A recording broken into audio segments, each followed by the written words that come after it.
Bonjour les amis, ici Professeur Q. Alors aujourd'hui on parle de poules de liquidité. Allons-y. Alors les poules de liquidité, on en a déjà parlé auparavant quand on a vu le mode de fonctionnement d'un échange décentralisé. Et on a vu que pour qu'un échange décentralisé fonctionne, il y a des apporteurs de liquidité qui apportent des actifs au DEX. Et c'est l'existence de ces poules de liquidité qui permettent aux transactions de se dénouer sur un échange décentralisé. Et c'est ce concept-là, ce qui est vraiment le concept central à un échange décentralisé et qui permet à la DeFi de fonctionner et de prospérer. L'idée, le concept de poule de liquidité, c'est plutôt simple.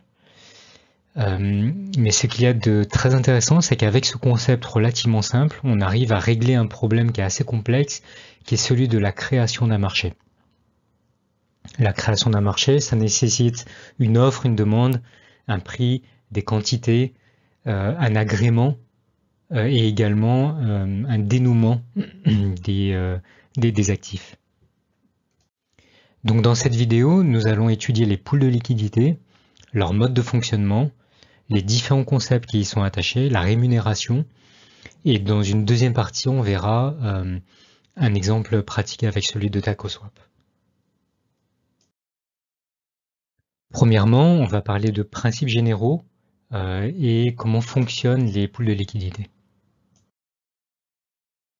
Dans sa définition, un pool de liquidité, c'est un agrégat de tokens attaché à un smart contract dont le but est de rendre un marché efficient, c'est-à-dire faciliter les ordres d'achat et vente, qu'on appelle swap dans le jargon de la DeFi, ainsi que le débouclement physique de ces opérations. Donc là, on voit le concept de marché efficient, et je vais essayer d'illustrer le propos en vous parlant d'un marché qui n'aurait pas de liquidité, un marché qui est illiquide.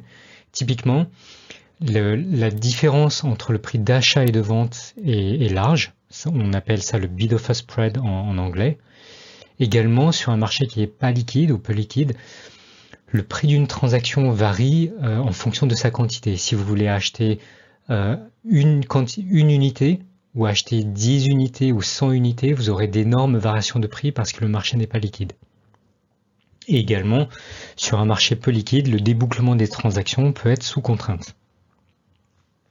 Donc là, pour vous expliquer plus concrètement, je vous ai mis un graphe d'un marché qui ne serait pas liquide. Et donc là, on voit par exemple, en suivant la courbe rouge, qui est la variation de prix pour une variation de quantité, donc les quantités sont en bas, la variation de prix est en haut, un marché peu liquide, en fonction si vous voulez vendre 1000 ou acheter 1000, vous aurez des grosses variations de prix.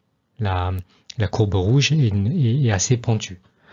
En revanche, sur un marché qui est liquide et qui est efficient, si vous achetez ou vous vendez une quantité de 1000 unités dans ce marché, la variation de prix sera minime, car le marché est liquide.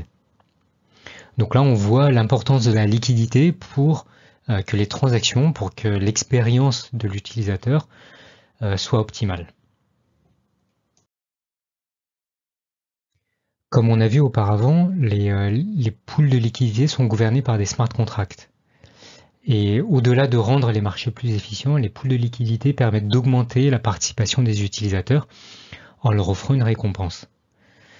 Et ça, on l'a vu auparavant, c'est-à-dire que les apporteurs de liquidité, en fonction de la part qu'ils apportent, ils peuvent être rémunérés par les commissions qui sont générées par l'échange décentralisé.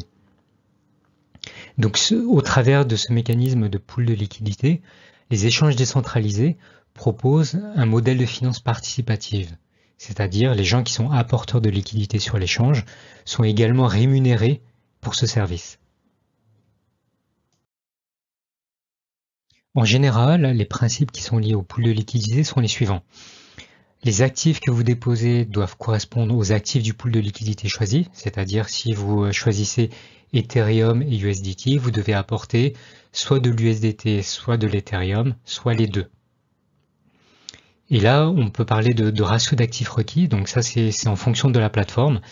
La plateforme va vous demander d'apporter au moins une forme de ratio sur les deux actifs que vous choisissez.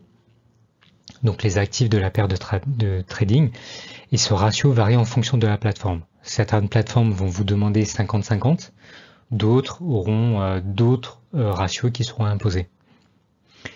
Également, les récompenses que vous recevez sont fournies au travers des commissions qui sont générées sur l'échange décentralisé.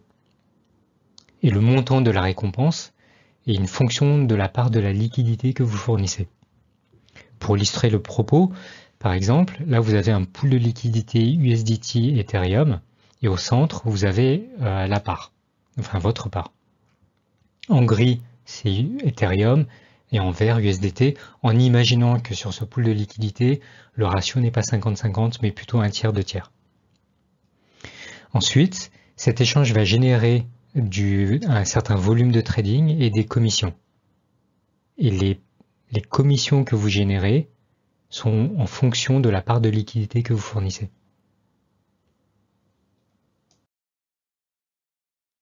Quand vous déposez des actifs sur un échange décentralisé, vous pouvez les retirer à tout moment. Il n'y a pas de période minimum, il n'y a pas de période où les fonds sont bloqués. Vous êtes absolument libre de retirer les fonds quand vous voulez.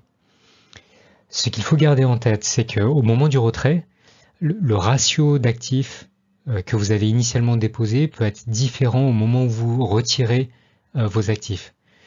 Et cette variation de ratio peut être due à plusieurs choses, soit une variation de prix, soit à cause de l'activité qu'il y a eu sur la paire de trading. Si par exemple tout le monde a été acheteur d'Ethereum et tout le monde a été donc vendeur d'USDT, le pool de liquidité aura un surplus d'USDT et aura moins d'Ethereum. Donc quand vous faites les retraits, votre retrait, le ratio que vous retirez ne sera pas le même que celui que vous avez déposé. Également, la quantité d'actifs peut être différente du dépôt initial, pour la même raison que j'ai évoquée initialement.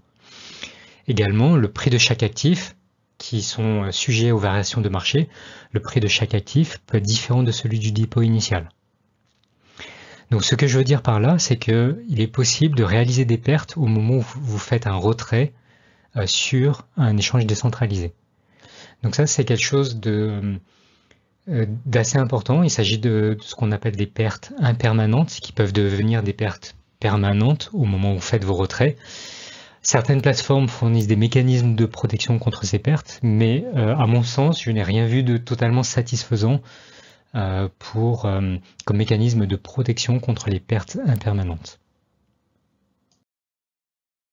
Quand on parle de rendement associé à la contribution de liquidité, il y a plusieurs choses qu'on peut voir. La première chose, c'est le liquidity mining. C'est tout simplement ce dont on a l'habitude de parler, c'est-à-dire vous fournissez de la liquidité, en échange vous recevez une récompense. Donc cette récompense, on l'a vu, c'est en fonction de la part de liquidité que vous contribuez. Et la rémunération que vous recevez, elle peut être perçue sous différentes formes. Soit dans le token natif de la plateforme, généralement c'est un LP token, un Liquidity Pool token. Donc là, un token qui est créé par la plateforme d'échange décentralisé.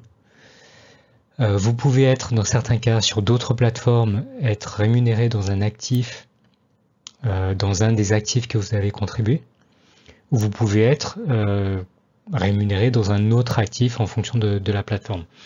Donc toutes les plateformes d'échange décentralisé ne se valent pas parce que la méthode de rémunération peut être différente.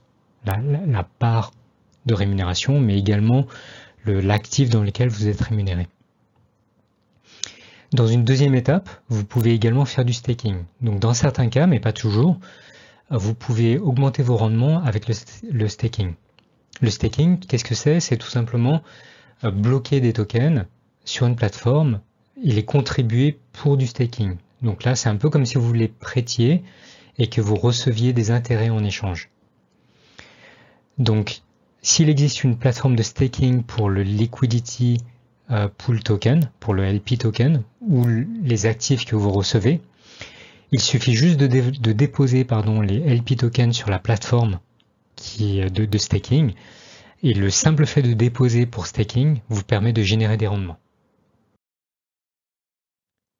Aujourd'hui, en termes de pool de liquidité, si on regarde le top 6 des échanges décentralisés, vous voyez Uniswap, Curve Finance, SushiSwap, Balancer, Bancor et Loopring. Les 3 premiers ont à peu près 3 milliards de liquidités. C'est assez conséquent.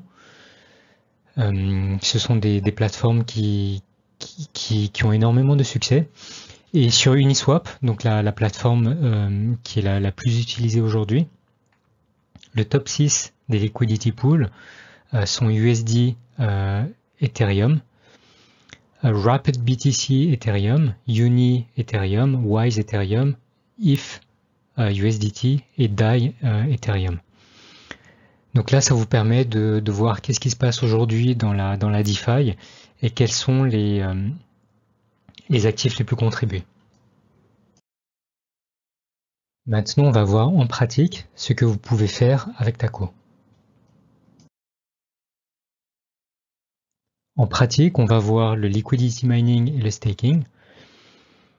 Pour le liquidity mining, il y a 3 choses à voir: la plateforme, les trading pairs et la récompense. Au niveau des plateformes, vous en avez 3 également. Il s'agit de Uniswap, SushiSwap et Taco.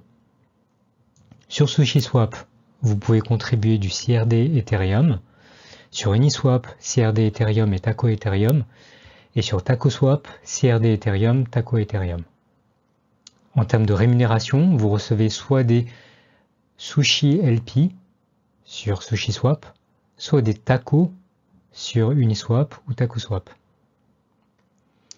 En termes de staking, la plateforme de staking que vous pouvez utiliser pour vos tacos, c'est tout simplement TacoSwap. Les tokens qui sont acceptés, ce sont les Sushi LP, les Uni LP, les Taco ainsi que les CRD. Et si vous faites du staking de ces 4 tokens, vous recevez des Tacos en plus.